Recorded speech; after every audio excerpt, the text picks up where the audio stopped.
Why is obesity going through the roof?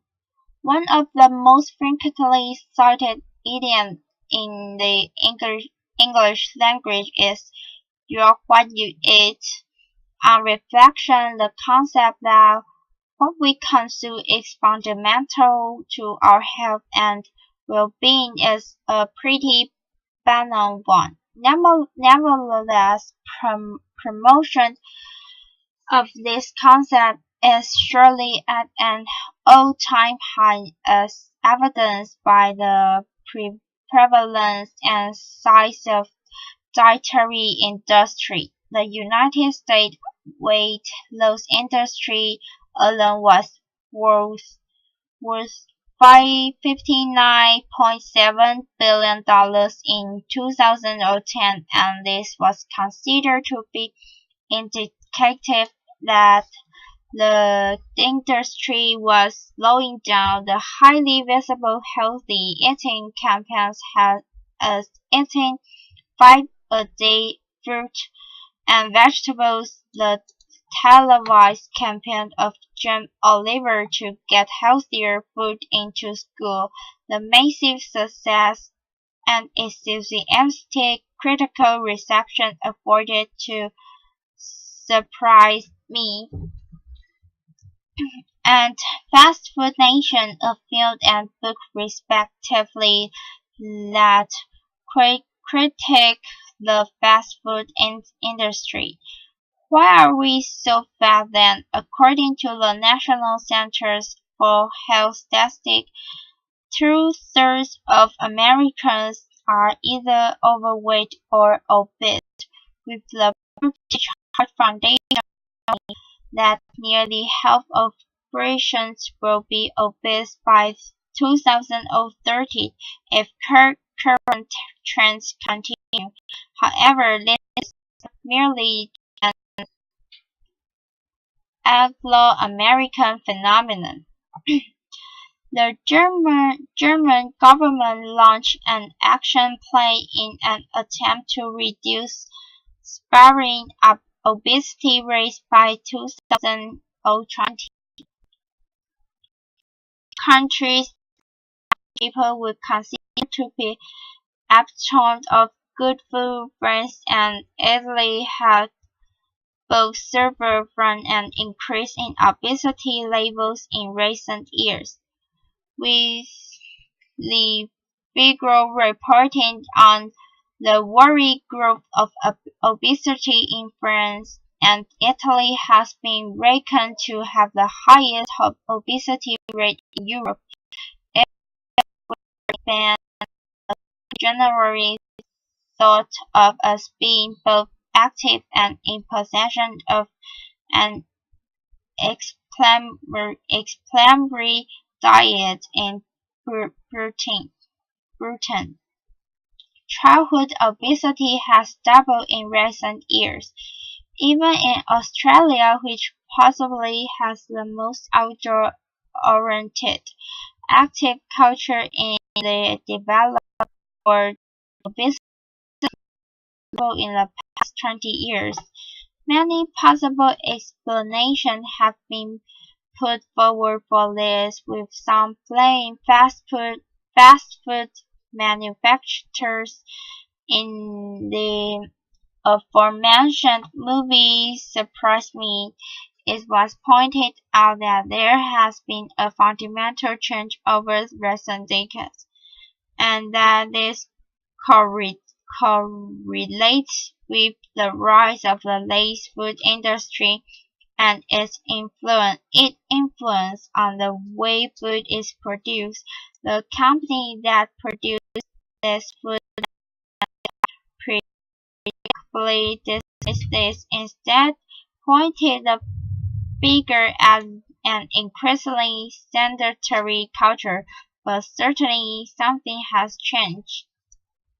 However, most significant factor is not saturated fat, processed food, or an excessively meat-oriented diet. Although these may all make a contribution, it is a commonly food stuff that we often don't even consider to be part of the food we eat, namely sugar, which can most accurately be blamed, and there is a huge amount of evidence pointing this, as well as the rapid growth in obesity. The other alarming worldwide trend was related to food is the exponential growth in cases of diabetes, and that is across the world. In October 2004, the BBC reported that diabetes cases in the UK had risen to 1.8 million, an increase of 400,000 in just 8 years. The diabetes community reported on a WHO report that indicated that death due to the diabetes in Britain could be expected to increase 2.5% in the next decade. In February 2010, the UK diabetes community reported on a study by the National Heart Fund which suggested that by 2020, type 2 diabetes could increase in UK by as much as 918%.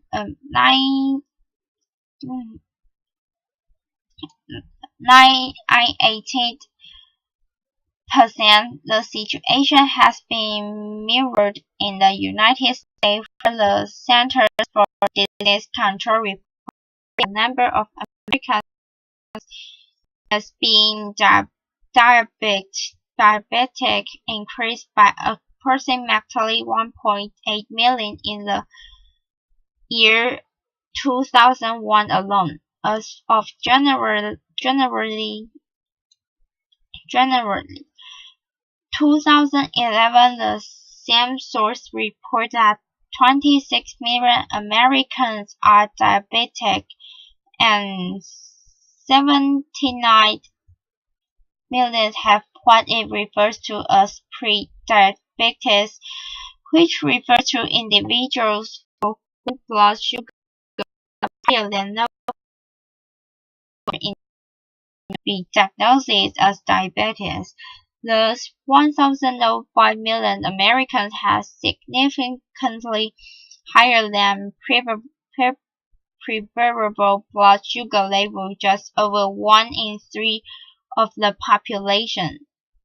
The story is no different in all of the countries referred to earlier in this article, all of whom would have once have been considered a paragon of good health, and the reason for this diabetes and obesity epidemic is identical. Too much sugar being consumed, usually through its surreptitious addiction to food. In a BBC documentary series, the television presenter Saul Salmon, who weighed on when consuming nothing but low-fat food for a month.